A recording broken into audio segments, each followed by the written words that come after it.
Hi everyone, Aaron Brooks with Perfect Postures, and today I wanted to talk about elbow pain.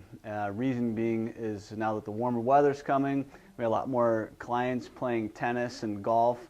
One of the key things that you could actually recognize with your own body if you do have a pain in the elbow, and a lot of times the typical diagnosis will be like epicondylitis, or what people oftentimes will say a tennis elbow, which generally is more pain on the outside of the elbow. Golfer's elbow is typically more on the medial or more on the inside of the elbow.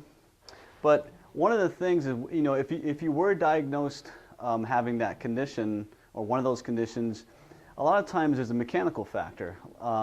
Oftentimes you're told, well, it's an overuse type injury, or you're getting a reverberation from maybe hitting a tennis ball and that's what's creating it, or maybe you're gripping too tight, or you're gripping the wrong way, or maybe you're swinging the wrong way. And those are all factors that we need to take into consideration.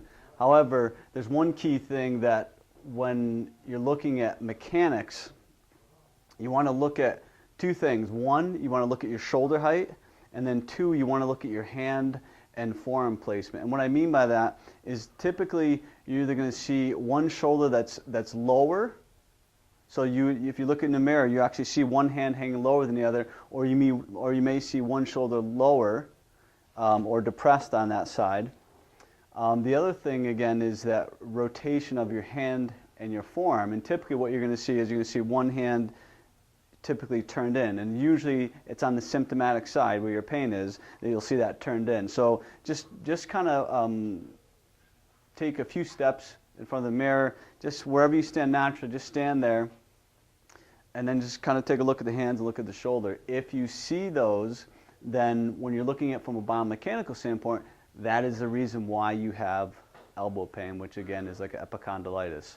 So what we'd like to do is we're going to show you just a couple exercises for a corrective exercise of the week to help address that. And if you have any questions, please don't hesitate, and we'll see you next week.